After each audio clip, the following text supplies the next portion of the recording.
مدرسے کے اساتذہ، کارکنان مدرسہ، ملازمین مدرسہ جب علاقے میں مدرسے کے جلسے کی تشہیر کے لیے جاتے ہیں، اشتہارات وغیرہ چسپاں کرنے کے لیے، تو اس وقت میں لوگ باغ پوچھتے ہیں بھئی وہ دہلی والے مولانا بھی آ رہے ہیں کہ نہیں؟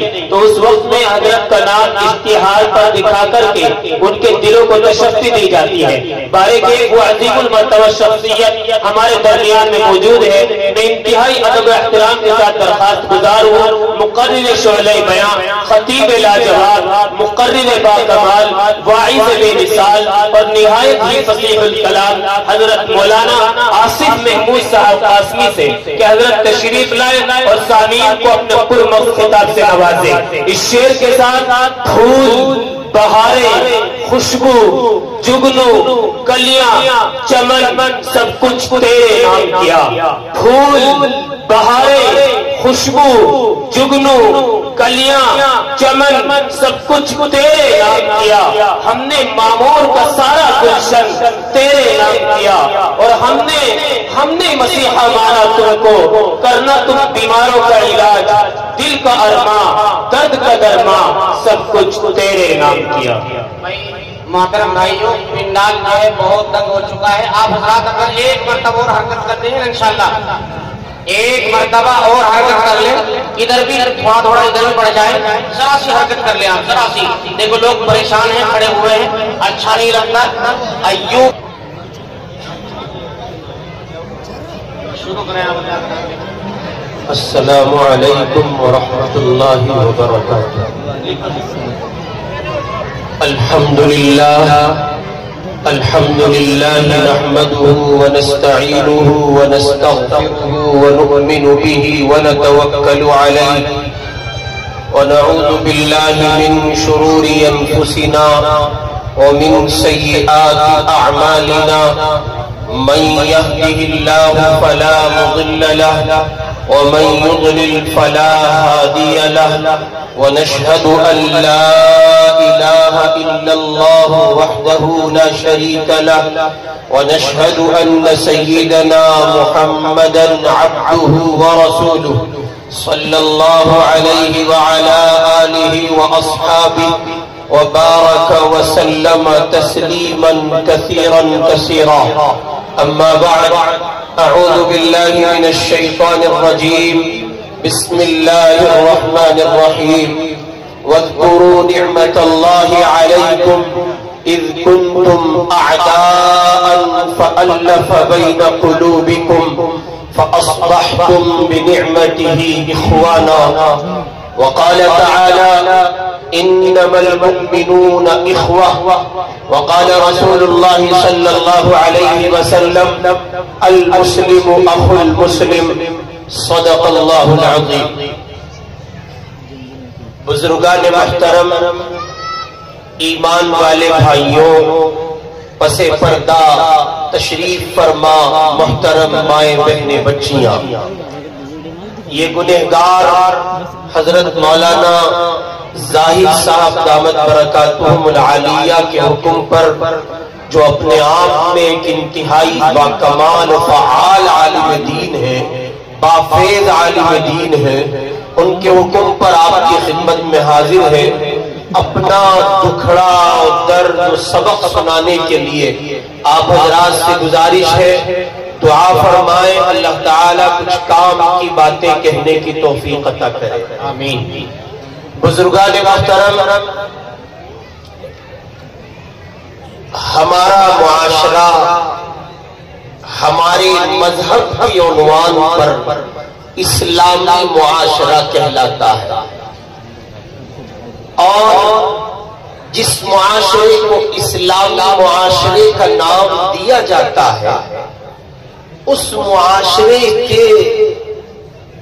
معاشرے کا مطلب یہ ہوتا ہے کہ یہ کلمہ دو افراد پر مشتمل ایک سماج ہے جن میں اسلامی تعلیمات پائی جاتی ہیں، اور جب ان مسلمان اللہ کے بندوں کے درمیان کسی اسلامی تعلیم کا فقدان ہوتا ہے، یعنی وہ نہیں پائی جاتی، اور کسی اسلامی صفت کا جو مسلمانوں میں بحیثیت مسلم پایا جانا ضروری ہے وہ ان میں نہیں ہوتی، اس صورت میں ضرورت پڑتی ہے کہ ان کو وہ سبق یاد کرایا جائے اور وہ بھولا ہوا سبق ان کو یاد دلایا جائے اور انہیں بتایا جائے کہ تم مذہب اسلام کے علم بردار ہو،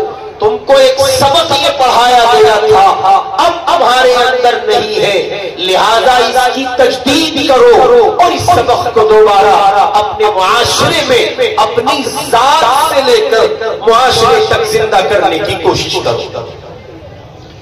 ہم اور آپ اس وقت مدرسہ دارالعلوم رحمانیہ کے اس سالانہ جلسے میں جو شرکت کر رہے ہیں، دراصل ہم یہاں جمع ہی اس لیے ہوئے ہیں کہ ہماری اسلامی زندگی کے کچھ اوصاف ہیں وہ اب ہمارے اندر بحیثیت بس نہیں پائے جاتے۔ علماء نے، اہل اللہ نے اس کی ضرورت کو محسوس کیا کہ وہ ان تمام چیزوں کی تذکیر کرے، جلسہ کرے اور ان اوصاف کو اپنی زبان سے وہ پھر سے کہے، بتلائیں، آپ تک پہنچائیں تاکہ آپ ان صفات سے خود کو متصف کر کے ایک اچھے سچے کامل درجے کے مسلمان کہلائے جا سکیں۔ مسلمانوں میں جن چیزوں کا پایا جانا بحیثیت مسلم ضروری ہے، ان افعال، اعمال، اخلاق، اوصاف کی ایک طویل فہرست ہے، کس کا ذکر کیجئے اور کس کو چھوڑ دیجئے۔ اور مسلمانوں میں بحیثیت قوم، بحیثیت مسلم شخص نہیں، بحیثیت قوم مسلم جن صفات کا پایا جانا ضروری ہے ان صفات حسنہ میں سے ایک بنیادی صفت ہے جس کا نام ہے اسلامی اخوت، یعنی اسلامی بھائی چارہ، اسلامی بھائی چارہ۔ اسلامی بھائی چارے کا ڈیفینیشن آپ سمجھیں، یہ ہے کہ جب رسول پاک علیہ السلام پر مختلف قبیلوں، خاندانوں، برادریوں، علاقوں، شہروں، ملکوں اور جہان بھر کے خطوں کے لوگ اسلام لائے اور انہوں نے آ کر حضور پاک کے دست اقدس پر بیعت ہو کر بیعت اسلام کرتے ہوئے یہ کہا، اللہ کے سوا کوئی معبود نہیں ہے۔ سرور دو عالم امام الانبیاء یعنی آپ جناب رسول اللہ صلی اللہ علیہ وسلم کل کائنات کے لیے نبی ہیں، ہم آپ کو نبی برحق تسلیم کرتے ہیں، ہم آپ کو اپنا آخری پیغمبر تسلیم کرتے ہیں، ہم آپ کو اپنا رہنما تسلیم کرتے ہیں، ہادی اور رہبر مانتے ہیں۔ دنیا جہان کے خطوں کے لوگ تھے، وہ حبشہ سے چل کے بلال آ گئے ہیں، روم سے چل کے سہیب آ گئے ہیں، فارس سے چل کے سلمان آ گئے ہیں، جہان بھر کے لوگ جمع ہوئے ہیں۔ عمرو بن عاص مصر سے آئے ہیں، ایک ملک کا ایک صحابی ہے، محمد الرسول اللہ کے قدموں پر نثار ہے، حضور کے ہاتھ پر بیعت کر رہے ہیں۔ یہ چند ایک گلشنوں کے پھول جب اس ایک گلشن محمد میں آئے ہیں، اکٹھا ہوئے ہیں، بحیثیت قوم مسلم رسول پاک علیہ السلام نے ان کو اسلامی اخوت کا درس دیا اور ان سے یہ کہا، لوگوں تم عرب کے ہو یا عجم کے، تم امریکی ہو یا ہندوستانی، تم یورپ کے ہو یا ایشیا کے، تم بر صغیر کی ہو یا بر کبیر کی، اے لوگوں تم گورے ہو یا کالے، ان پڑھ ہو یا پڑھے لکھے، حاکم ہو یا محکوم، امیر ہو غریب ہو، طاقتور ہو یا کمزور، حاکم ہو یا رعایا، بادشاہ ہو یا اس کے غریب لوگ، غرض یہ کہ تم شہری ہو یا دیہاتی، پڑھے لکھے ہو یا ان پڑھ، تم میں سے جو بھی ہے، جس کی حیثیت، جس کی پوزیشن، جس کی مقام، جس بلند رفعت کے حامل ہو، اے اللہ کے بندو تم جیسے بھی ہو، آج جب محمد الرسول اللہ کے ہاتھ پر تم بیعت کر رہے ہو اور تم یہ کہہ رہے ہو اللہ کے سوا کوئی معبود نہیں ہے، آج جب تم یہ کہہ رہے ہو محمد اللہ کے آخری رسول ہے، تو سمجھ لو، سوچ لو، تم ایک عہد کر رہے ہو، تمہیں اس کے پیچھے بہت گوانا پڑ سکتا ہے، تمہیں اس کے پیچھے بہت نبھانا پڑ سکتا ہے، تمہیں اس کے پیچھے بہت جھیلنا پڑ سکتا ہے۔ اقبال نے کہا تھا، یہ شہادت کہے الفت میں قدم رکھنا، یہ شہادت کہے الفت میں قدم رکھنا لوگ آسان سمجھتے ہیں مسلمان ہونا. جی ہاں، مسلمان ہونا آسان نہیں ہے. مسلمان ہونا کھیل نہیں ہے. مسلمان ہونا مذاق نہیں ہے. مسلمان ہونا تفریح نہیں ہے. مسلمان ہونا وقتی نہیں ہے. ادھر آپ نے کہا ہے اللہ کے سوا کوئی معبود نہیں ہے، ادھر کچھ ذمہ داریاں آپ کے سر ڈال دی گئی ہے. لوگوں، عرب میں رہنا یا عجم میں رہنا، مشرق میں رہنا یا مغرب میں رہنا، گاؤں میں رہنا یا شہر میں رہنا، جہاں بھی رہنا، اس سرخ کو زندہ رکھنا، اس بات کا خیال رکھنا. جواری ہے، شرابی ہے، ان پڑھ ہے، جاہل ہے، عیار ہے، مکار ہے، بدترین درجے کا مسلمان ہے. اعمال کی دنیا میں کمزور سے کمزور درجے کا کردار رہتا ہے. لیکن اے لوگوں، اگر وہ مسلمان ہے، مومن ہے، اہل ایمان ہے، اہل قرآن ہے، اور وہ کہتا ہے اللہ کے سوا کوئی معبود نہیں ہے، پھر تمہارے ذمہ واجب ہے محض اس کی نیت پر اس کا اکرام کرنا، محض اس کی نیت پر اس کا خیال رکھنا، محض اس کی نیت پر اس کے ساتھ ہمدردی، محبت، بھائی چارہ، اخوت، سلامتی اور پیار کا معاملہ اس کے ساتھ کرنا، صرف اس بنیاد پر کہ وہ بھی کلمہ پڑھتا ہے، تم بھی کلمہ پڑھتے ہو، وہ بھی مسلمان ہے، تم بھی مسلمان ہو. اور جب امت مسلمہ میں یہ سبق یاد رہا، یاد رکھا گیا، زندہ رکھا گیا، دہرایا گیا. اللہ کی قسم، دنیا کے کفر کی مجال نہیں تھی، دنیا کے باطل کی مجال نہیں تھی. وہ امت کے بچے کو کسی طرح مروڑ کرنے میں کامیاب ہو جائے.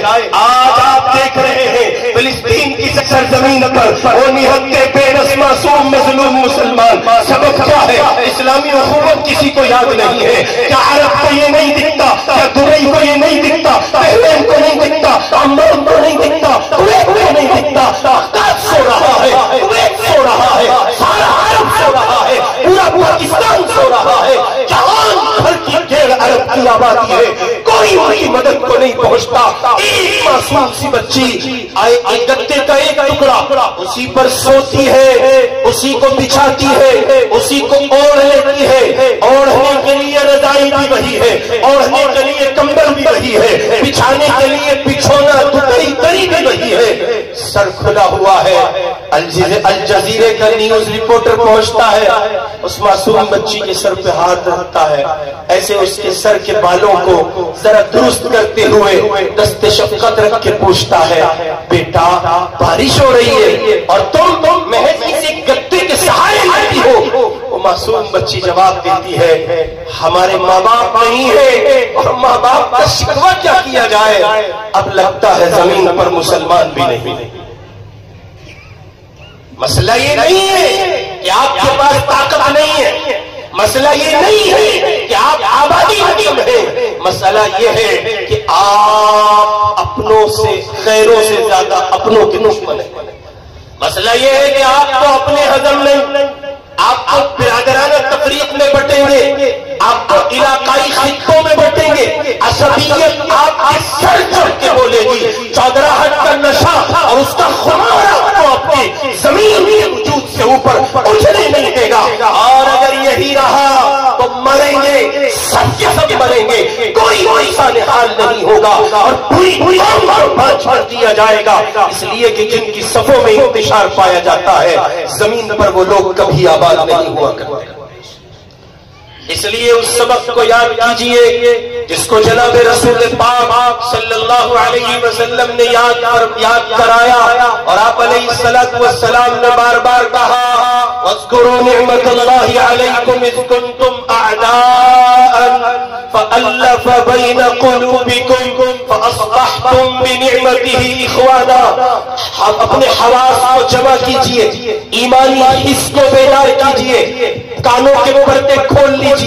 میں آپ کو اس کی دعوت نہیں دے رہا ہوں کہ آپ کسی اللہ کے غیر مسلم بندے پر ظلم کریں. میں آپ کو اس کی دعوت نہیں دے رہا ہوں کہ آپ کسی نہتے بے بس غیر مسلم کو ستائیں، اس کے ساتھ زیادتی کریں، اس کی آبرو سے کھیلیں، اس کی بیٹی کا اکرام نہ کریں. اس کی دعوت نہیں دے رہا ہوں، میں آپ کو اس کی دعوت دے رہا ہوں. اپنے بھائی کا اکرام کیجئے، اس کا خیال کیجئے، اس کی عزت نفس کو کچلنے نہ دیجئے، اس کی بیٹی کو بیٹی سمجھیے. مسلمان مسلمان ہوتا ہے وہ جہان کے کسی خطے کا کیوں نہ ہو.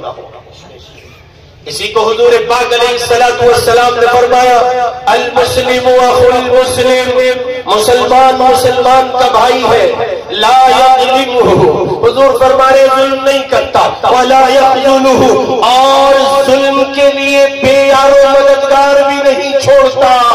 توجہ کرنا، دلالی کرنے والے، پولیس کی مخبری کرنے والے، قوم کو سودا کرنے والے ہزار بچے مصطفیٰ کا فرمان سامنے رکھے، کل جب میدان محشر میں یہ رسول اللہ کے سامنے حاضر ہوں گے، حضور سے پوچھیں گے میری امت کا سودا کرتے تھے تم تھانوں میں بیٹھ کر، میری امت کا سودا کرتے تھے تم ڈی سی پی کے آفس میں بیٹھ کر، میری امت کا سودا کرتے تھے تم نیتاؤں کے چیمبر میں بیٹھ کر، وکیلوں کے چیمبروں میں بیٹھ کر. اس وقت آپ کے پاس کچھ جواب نہیں ہوگا.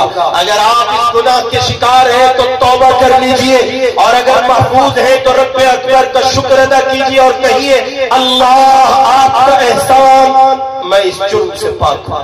قوم کی دلالی میں، قوم کی فروختگی میں، قوم کو بیچنے میں، اس کا سودا کرنے میں میرا کوئی کردار نہیں ہے. اور لائق عظمت اور لائق کہیے کہ تکریم و تعظیم بسد احترام ان کی عظمتوں کو سلام جو مسلمان مسلمان کا خیال رکھتا ہے.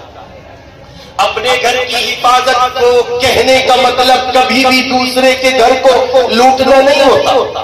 اپنے گھر کی چار دیواری کی سلامتی کی گہار لگانے کا مطلب دوسرے کے گھر کو مسمار کرنے کی دعوت دینا نہیں ہوتا. ہم کہہ رہے ہیں جیسے اپنے بیٹوں سے بار بار کہتا ہے سمٹ کے چلنا، اتحاد سے رہنا، محبت سے رہنا، خیال کرنا، ایک بھائی دوسرے کا لحاظ کرنا، نہ چھوڑ دینا. ویسے مصطفیٰ کہتے ہیں اذکروا نعمت اللہ علیکم اذ کنتم اعداء فالف بین قلوبکم فاصبحتم بنعمتہ اخوانا. اللہ نے اس کو نعمت سے تعبیر کیا ہے، اور اس کے رب اکبر کے اس احسان کو یاد کرو. احسان کیا اللہ نے سلمان فارس پر، احسان کیا اللہ نے بلال حبشی پر، احسان کیا اللہ نے عمرو بن عاص پر، احسان کیا اللہ نے صہیب رومی پر، احسان کیا اللہ نے ابو بکر سے لے کے اخیر درجے کے صحابی تک، اور ان سب کے صدقے میں قیامت کی صبح کو آنے والے سارے مسلمانوں پر اللہ نے احسان کیا. اور یاد دلایا، یاد کرو اس رب اکبر کے اس احسان کو جب تم آپس میں ایک دوسرے کے سخت ترین دشمن تھے. یہی مکہ ہے، یہی ابو بکر ہے، یہی عمر ہے، یہی عثمان ہے، یہی علی ہے، یہی ابو سفیان بھی ہے، یہی اکرمہ بھی ہے، یہی حضرت ہندہ بھی ہے. لیکن فتح مکہ کے بعد، ایمان لانے کے بعد، وہی ہندہ جس نے کلیجہ چبوایا تھا، وہی ہندہ جس نے تماشا دیکھا تھا، محمد الرسول اللہ کے جگر کو زخمی کیا تھا، یہی ابو سفیان ہے جو دشمنی کی کمان سنبھالے ہوئے تھے. جی ہاں، یہی اکرمہ ہے، ابو جہل کے بیٹے ہیں، یہی وحشی ہے جنہوں نے حضور کی چچا کا کلیجہ چبایا تھا. مصطفیٰ سے بات بنائی جا سکی، برداشت نہ کر سکے. جب وحشی آئے، آ کے کہا یا رسول اللہ کیا مجھ وحشی ابن حرب کے لیے کوئی گنجائش؟ حضور نے فرمایا اسلام پچھلے سارے گناہوں کو معاف کرتا ہے، مگر وحشی اس کا خیال کرنا، میرے چچا حمزہ کی یادیں مجھ میں سمائی ہوئی ہیں، میری نظروں سے اوجھل رہنے کی کوشش کرنا. جب تم پہ نظر پڑے گی تب میرے محبوب چچا حضرت حمزہ مجھے یاد آ جائیں گے. سوال یہ ہے، یہی ابو سفیان، یہی ہندہ، یہی اکرمہ اور یہی وحشی اب تک ایمان نہیں لائے تھے تو دشمنوں کے صف میں تھے، سخت ترین دشمن تھے ابو بکر کے، عمر کے، عثمان کے، علی کے اور حضور پاک کے تمام صحابہ کے. اور اب جب یہی ایمان لے آئے تو قرآن کہہ رہا ہے فَأَصْبَحْتُمْ بِنِعْمَتِهِ إِخْوَانًا. اللہ رب العزت والجلال کے فضل و کرم کے نتیجے میں تم ایک دوسرے کے بھائی قرار پائے. میرے بھائی، معمور کی سرزمین پر دارالعلمانیہ کے سالانہ جلسے میں شرکت کرنے والے غیور مسلمانوں، ہندوستان کی زمین کا بنیادی حساس انتہائی سلگتا ہوا مسئلہ، قوم مسلم اس نظام کو اپنے اندر نافذ کرے، اسلامی اخوت، اسلامی بھائی چارے کو زندہ کرے، یہ ہندوستان کی تاریخ کا آج کا مسئلہ ہے۔ اگر آپ اس سے صرف نظر کرتے ہیں تو اس زمین پر آپ کا نشان عبرت بننا یقیناً ہے۔ اس لیے سنبھالیے اپنے آپ کو۔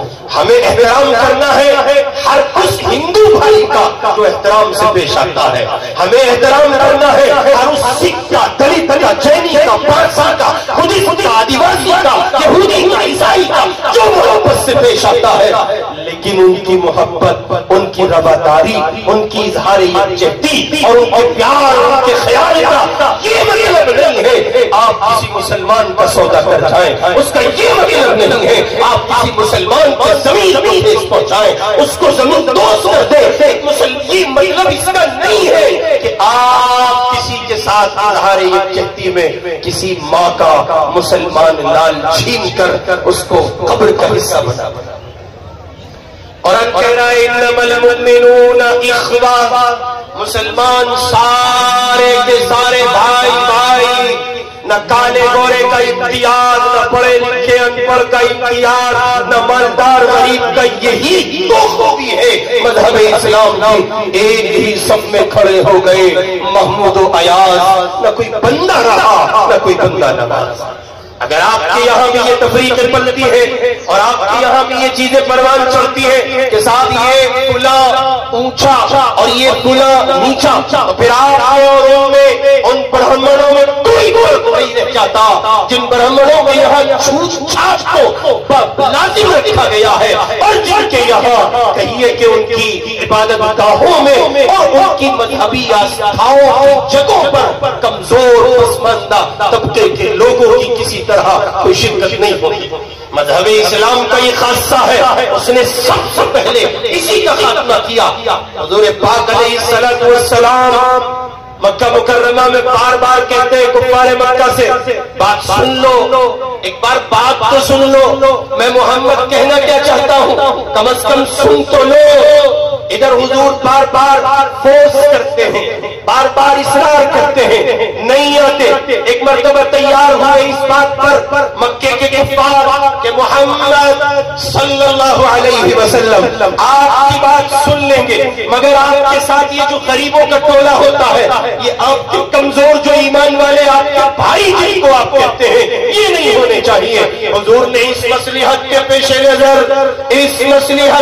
نظر تسلیم کر لیا کہ چلو کم از کم بات سننے کو تیار تو ہوئے، ممکن ہے ہدایت ہو جائے۔ اور آپ نے اپنے اصحاب سے کہا کوئی قریب نہیں آئے گا، مجھے پرائیویٹ مجلس ان سے کرنی ہے، میں ان سے تنہا میں بات کرنا چاہتا ہوں۔ حضور پاک بیٹھ گئے۔ عبداللہ ابن ام مکتوم نابینا صحابی، دکھتا نہیں، رحمت والی آواز کانوں میں پڑ رہی ہے، لاٹھی ہاتھ کے لیے عبداللہ ابن ام مکتوم چلے آتے ہیں۔ السلام علیکہ یا رسول اللہ، السلام علیکہ یا رسول اللہ۔ حضور کفار مکہ کو دعوت دے رہے ہیں، سلام کا جواب نہیں دیتے۔ مصیبت یہ ہے تمہارا بات سننے پتہ نہیں آئیں گے کہ نہیں آئیں گے، چلو نظام رکھ دیتا ہوں، ممکن ہے ہدایت ہو جائے۔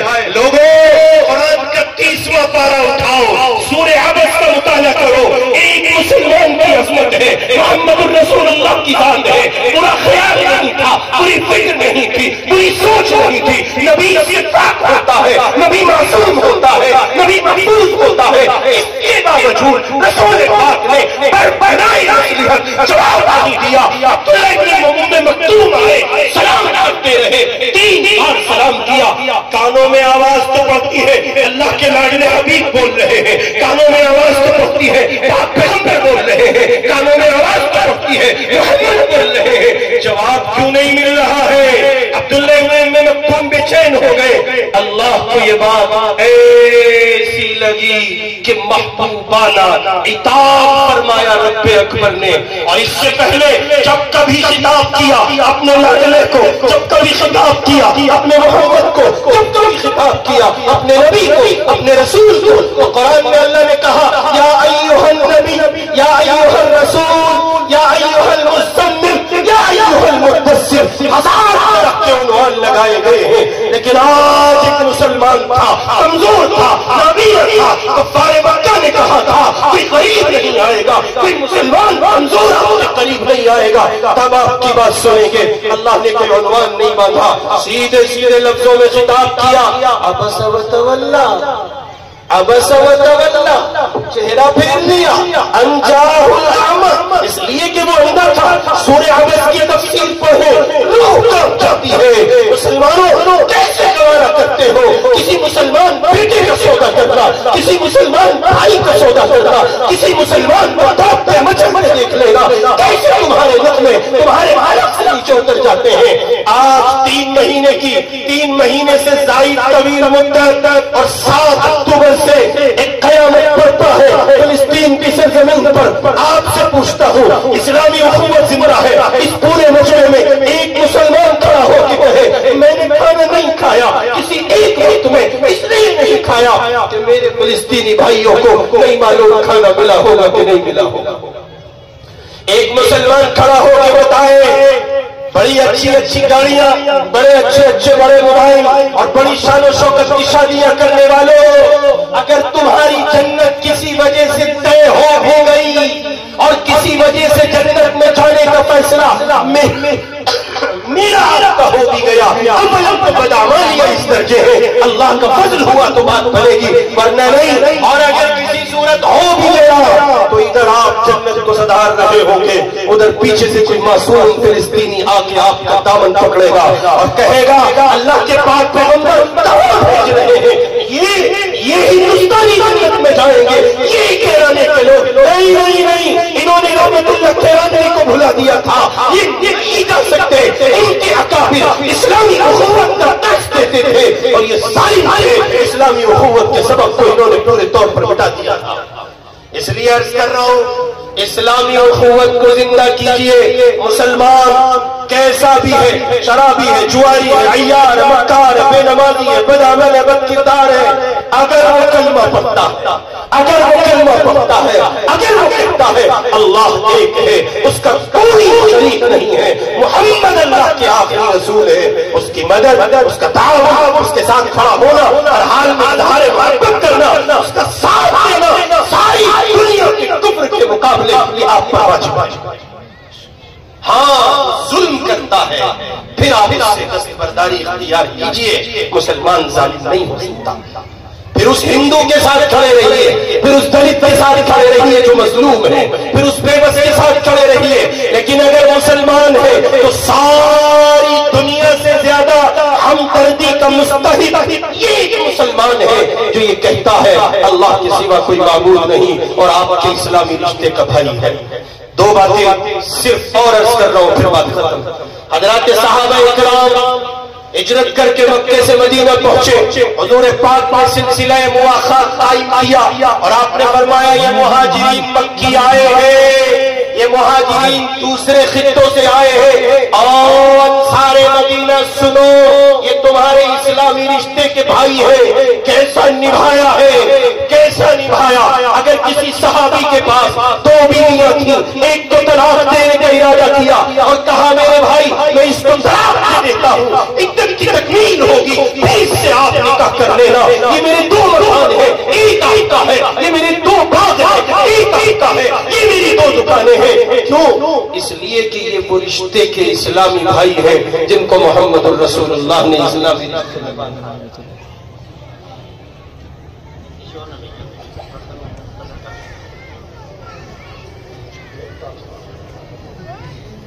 دوسری بنیادی بات میں پہلے ہی گزارش کر چکا تھا انتظامیہ سے، دوسری آخری بات عرض کر رہا ہوں یا اسی پر بس کیے دیتا ہوں. پورا مضمون تقریباً آپ کے سامنے آ گیا ہے، بس اسی کو ذہن میں رکھیں. حضرت مولانا محفوظ صاحب بھی تشریف لے آئے ہیں اور غالباً یقینی امر ہے کہ وہ نظام کا حصہ ہوں گے. بس میں اسی بات پر بات ختم کرتا ہوں. مسلمان میرے ساتھ دوہرا لیں یہ جملے میرے دل کی تسلی کے لیے. مسلمان جیسا بھی ہے ہمارے اسلامی رشتے کا بھائی ہے. اگر وہ ظالم نہیں ہے تو اس کی مدد کرنا ہر حال میں ہمارے ذمہ واجب ہے. کریں گے انشاءاللہ. مسلمان کو تنہا نہیں چھوڑیں گے، بے یار و مددگار نہیں چھوڑیں گے. لوگ حج کے زمانے میں علماء حکم دیتے ہیں، حج کے زمانے میں علماء حکم دیتے ہیں کہ بھئی چاند دکھ گیا اب ناخن مت کاٹنا، چاند دکھ گیا اب بال مت بنانا، زائد جو جسم کے بنائے جاتے ہیں. ایسا کیوں کہتے ہیں؟ تو علماء آپ سے کہیں گے وہ جو حاجیوں کی ایک بڑی جماعت گئی ہوئی ہے نا، اس کی مشابہت اختیار کر لو. لوگوں اس موقع پر ایک پیغام آپ کو دے رہا ہوں. وہ فلسطین کا رفح کی سرزمین پر 15 لاکھ بھوکا مسلمان تڑپ رہا ہے. کم از کم ایک وقت ضرور ایسا کرنا کہ کھانا ہوتے ہوئے نہ کھانا اور چھوڑ دینا، یہ سوچ کر کل قیامت میں اللہ کی عدالت میں ان فلسطینیوں کو جواب دینا آسان ہو سکے، تاکہ ان کا درد کچھ نہیں کر سکتے. سرحدوں کی بندشیں، مشکلات، ملکی قوانین اس سب کو اجازت نہیں دیتے، ہم کچھ نہیں کر سکتے. کم از کم ایک وقت کھانا چھوڑ کر ان کے ساتھ ہو سکتے ہیں، ان کے لیے ایک وقت صدقہ دے کر ان کے ساتھ ہو سکتے ہیں، ان کے لیے ایصال ثواب کر کے ان کے ساتھ ہو سکتے ہیں، ان کے لیے دعائیں مانگ کر ہاتھ اٹھا کر چند گھڑیوں کے لیے رات کی تاریکی میں اللہ کے حضور رو کر ان کے ساتھ ہو سکتے ہیں. اللہ رب العزت والجلال ہمیں اور آپ کو عمل کی توفیق عطا کرے اور یہ سبق ہمارے قلب کی زمین کا حصہ بن جائے، ہم اس پر کاربن ہو، عمل پیرا ہو. اللہ اس کی توفیق ہمیں عطا کرے.